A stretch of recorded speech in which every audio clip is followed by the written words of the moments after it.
All right, Eddie Hearn's latest RFL TV interview. I'm going to touch on several things he said here. First of all, regarding the Benn Eubank Jr. fight, he said that this fight was too big for Matchroom and Conor Benn to turn down. The inference being that it was actually Eubank Jr. and Sauerland who initiated all this and reached out with a view to making the fight in the first place. Do you guys believe that? Or do you think it was actually Benn and Matchroom that initiated it? Or perhaps it was a mutual thing? Let me know what you think in the comments below. Also, a question for you. At what point does the risk become so great for the fighter moving up that the extra money is simply not worth it? You know, you get these catchweight fights that do happen over the years, but surely there is a limit. I mean, we wouldn't want to see a flyweight get in there against a heavyweight, would we? I mean, some of you maybe would, but I personally wouldn't. That would be too much for me. So there does need to be a limit. Is this fight right here close to or past that limit? Let me know what you think about that. According to Eddie Hearn, it isn't past that limit, at least not from his perspective. But a promoter's risk tolerance in many instances is going to be a lot higher than a fighter's risk tolerance or a trainer's risk tolerance or a manager's risk tolerance because of the nature of the promoter.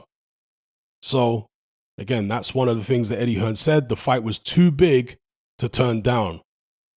Secondly, Eddie Hearn said that Conor Benn is at a bigger disadvantage here than Eubank Jr. in terms of the weight.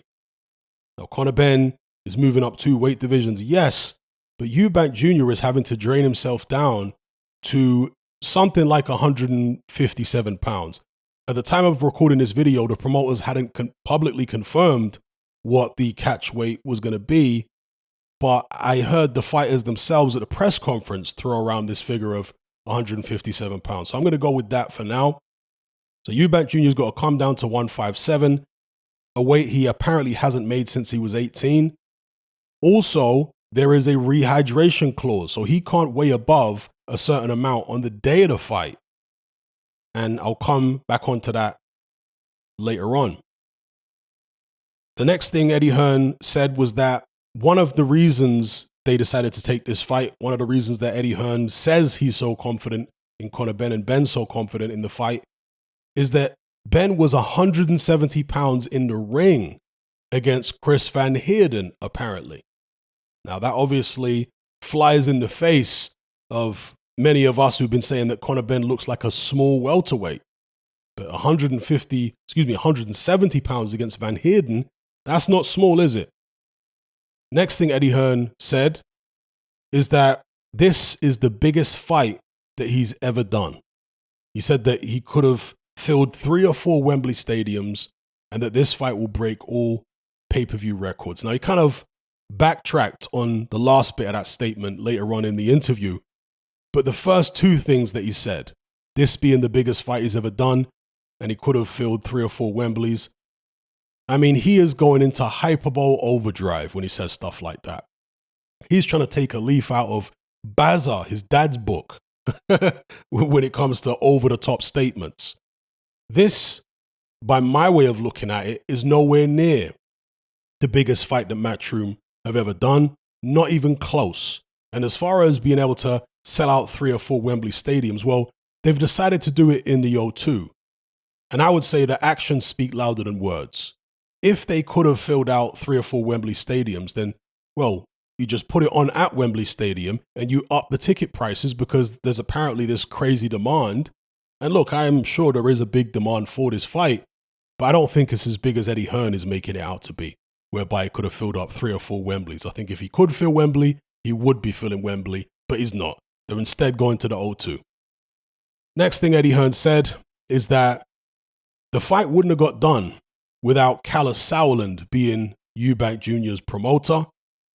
I guess he's inferring that Eubank is, or the Eubanks, should I say, are difficult people to deal with. Well, Sauerland never found that. I remember when Eubank Jr. left Hearn and eventually ended up with Sauerland. Sauerland said, in fact, no, it was when Eubank Jr. was in the World Boxing Super Series. Sauerland said that he didn't find the Eubanks difficult to deal with at all. And he kind of shrugged his shoulders and, raised his eyebrows at Eddie Hearn's experience because his experience was completely different. In any event, Hearn says that the fight probably wouldn't have got done without Kalle Sauerland being Eubank's promoter, because obviously Eddie Hearn's had a good relationship with Kalle Sauerland for many years now. He also said that he could have walked away from this Eubank Jr. fight on several occasions, and that Conor Benn was close to walking away even in the past few days. Now, Eddie Hearn also said that this fight between Benn and Eubank Jr., if you combine it with the KSI fight, which is a separate event, he reckons the two shows combined will do over 1 million pay-per-views. Well, again, that doesn't sound like the biggest fight that Eddie Hearn's ever done. If you have to combine it with another show, with a famous person fighting, a famous YouTuber, in order to get over 1 million pay-per-view buys, that doesn't sound anywhere near like what Anthony Joshua has done in the past, or even Tyson Fury recently against Dillian Whyte. So yeah, I'm not convinced that the fight is as big as Eddie Hearn says it is. It's a big fight, relatively speaking, for the UK, but Eddie Hearn's going overboard with the hyperbole at this point. Hearn said that if it does do 1 million pay-per-views combined, as in Eubank Jr. and the KSI fight, that's 1 million new subscribers for DAZN, because when you purchase the pay-per-view, you get 1 month subscription with it included. Next thing Eddie Hearn said is that if this fight was on Sky, it would break all pay-per-view records. And again, this is where he's contradicted himself, because earlier on he said it would break all pay-per-view records, earlier on in the interview that is. But then later on he says if it was on Sky, so he's adding a caveat after the fact, if it was on Sky, it would break all pay-per-view records. Yeah, but anybody can say that. It's not on Sky, is it? So that's just talk. He said that the only sticking point in making this fight was whose name got to go first on the posters, as in Eubank Benn rather than Benn Eubank, and also who gets to walk to the ring second. Now, neither one of these guys are champions, but Eubank Jr. clearly wanted to be treated as the A-side, and that's what the A-side normally gets. Their name first on the posters, and they get to walk out to the ring second. And Conor Benn apparently eventually conceded both of those things to Eubank Jr. just to get the fight done. Eddie Hearn said that if Eubank Jr. weighs in above 158.5 pounds, Conor Benn has the option to call the fight off completely. So we're expecting the catch weight to be about 157, and we've all heard about the penalties that Eubank Jr. will incur if he's a pound over. It's something like 100 grand. Eddie Hearn said it's actually a bit more than that. But let's just, for argument's sake, say 100 grand if he's a pound over, 2 pounds over, 200 grand. But again, if he gets above 158.5, then Conor Benn can call the fight off completely. I doubt that would happen, because there'd be a tremendous amount of pressure on Conor Benn to go ahead with the fight regardless. It would be an absolute disaster for Matchroom and DAZN to have to call the event off after there's so much hype. People have bought tickets, paid for hotels, bought the pay-per-view, etc., etc. It would do the DAZN brand a world of hurt, basically. It would do them something terrible if they were forced to cancel the event due to Eubank Jr. being over. Now, with regards to the rehydration limit, Eddie Hearn said that the rehydration limit for this fight, in terms of what Eubank Jr. and Conor Benn are allowed to weigh on the day of the fight. I don't think this is on the night of the fight, but I could be wrong. With the IBF, it's normally in the morning. So let's say 10 a.m. you have to weigh this amount, or you can't weigh more than this amount at 10 a.m. on the day of the fight. Eddie Hearn said that the rehydration limit for this fight is less than what it is for the IBF, which is 10 pounds. So let's say it's a 160-pound fight for the IBF middleweight title. You're not allowed to weigh more than 170 pounds on the morning of the fight. So if this is less than that, then what's Eubank Jr. expected to, what is Eubank Jr. not allowed to exceed on the day of the fight? 164? something like that. So it's going to be real, real tight for Eubank Jr. Eddie Hearn also said that they could have got the Keith Thurman fight for Conor Benn instead of going this route, or even a final eliminator against Jerome Ennis or Virgil Ortiz. But they decided, as I said earlier on, that this fight was too big to turn down commercially. And of course, there's the whole backstory with the fathers and whatnot. And finally, when Eddie Hearn was probed about the fact that this fight is on pay-per-view, after saying that DAZN was going to kill pay-per-view, Hearn said that DAZN are only going to do pay-per-view for mega fights, and that he's always said this. Well, he must have a very different view about what a mega fight is. Because to me, a mega fight is one that involves two superstars, two proven pay-per-view blockbuster type fighters. And that is not Eubank Jr. and Conor Benn. Eubank Jr. has done a few pay-per-views, but they haven't done great numbers. For those of you outside of the UK, Eubank Jr. has never done big numbers on pay-per-view in Britain. And Conor Benn has never done a pay-per-view at all in terms of headlining one. So how you can call this a mega fight, I got no idea, or a super fight, however Eddie Hearn described it. I think he said mega fight. Yeah, I don't buy it. Neither of these guys is a world champion. Eubank Jr.'s fought for world titles before, but he's lost. And Conor Benn's yet to have his first world title fight. So I think that Eddie Hearn's reasoning for this fight being on pay-per-view was pretty dubious, to say the least. I think the reality is, the reason this fight is pay-per-view is because Eddie Hearn is under tremendous pressure from his bosses at DAZN, because things haven't been going as smoothly for them as they had hoped.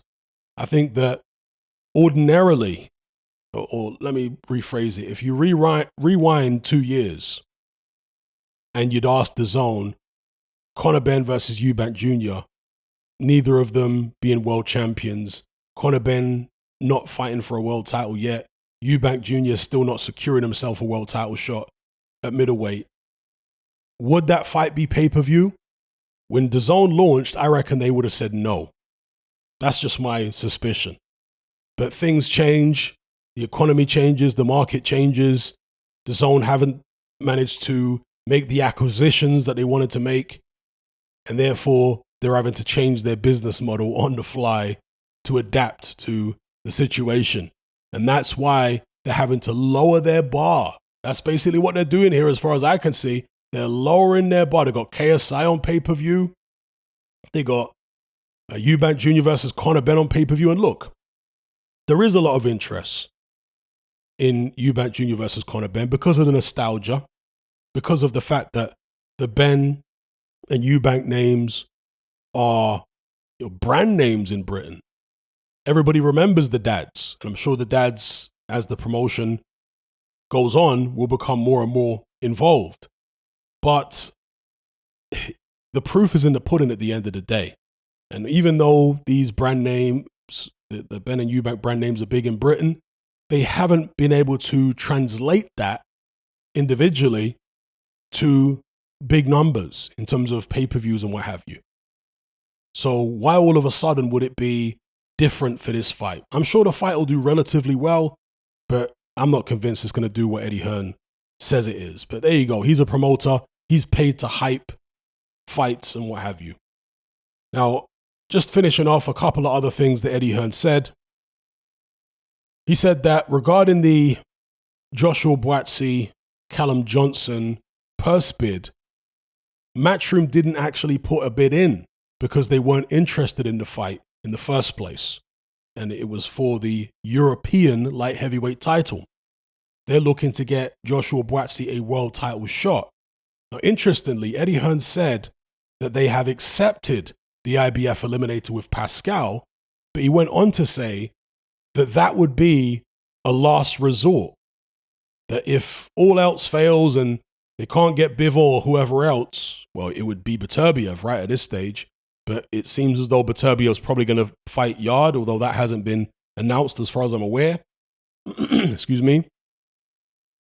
So, yeah, it would appear as though the only opportunity for Bivol at this stage would be Pascal in an eliminator. But Eddie Hearn seems to be inferring something different.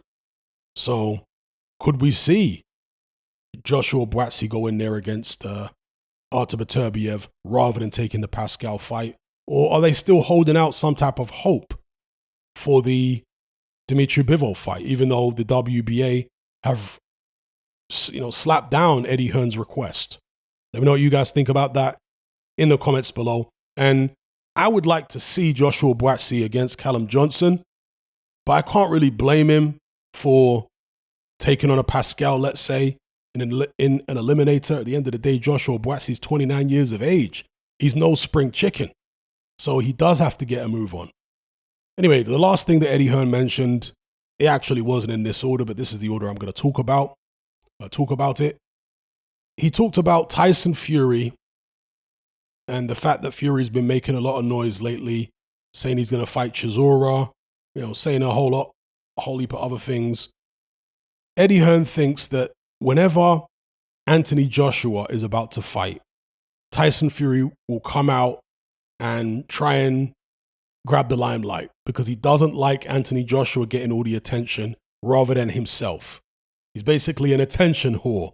He wants to always be the center of attention in boxing, particularly the heavyweight division. And when he's not, he starts getting a bit anxious, a bit uncomfortable, and he decides to do all this stuff to try and grab some headlines away from AJ. And it's a smart strategy, to be honest with you, because he's basically, how can I even describe it? He's riding AJ's wave. That's the best way I can say it. Whenever AJ fights, Fury tries to ride his wave so that people are always talking about him, even when he's not in the ring. That's what Eddie Hearn said, and I think it's probably true. Anyway, let me know what you guys think in the comments below about the interview Eddie Hearn did with IFL. I thought it was interesting. I thought Eddie Hearn talked a lot of rubbish, but as ever, he did so in an entertaining fashion. That's what charisma will do, people. A guy like Eddie Hearn can come out talking absolute nonsense and you still enjoy the video regardless. So there it is. Let me know what you guys think in the comments. If you're tired of the biased narratives and mass censorship on mainstream platforms and you want to be part of a community of critical thinkers who love free speech just as much as you do, then come and join me on Patreon and access my weekly no-holds-barred, censorship-free podcast where we lift the lid on a wide variety of controversial topics. It's not mainstream friendly, it's not politically correct, but that's the whole point. We dare to stand as a beacon of reason against an army of insanity. Just head on over to my Patreon page and select the tier called Hatman Hot Topics. You'll gain access to a minimum of 2 hours of exclusive content every single week, including podcasts, videos, interviews, live stream Q&As, as well as my popular Confessions of a Nightclub Bouncer series. Not to mention a vast back catalogue of hundreds of hours of previous episodes. You can listen via the Patreon app with the option to download in high-quality MP3. We've also got an Element group where you can come and chat and hang out with myself and other members. Unlike Discord, it has full end-to-end encryption, it's decentralized, and it's 100% censorship-free. You can also send voice notes as well as much larger audio and video files than you can on Discord. So come and sign up on Patreon. There's no contract, there's no commitment, you can cancel at any time, and it's cheaper than a cup of coffee. So I'll see you over there. I'm out.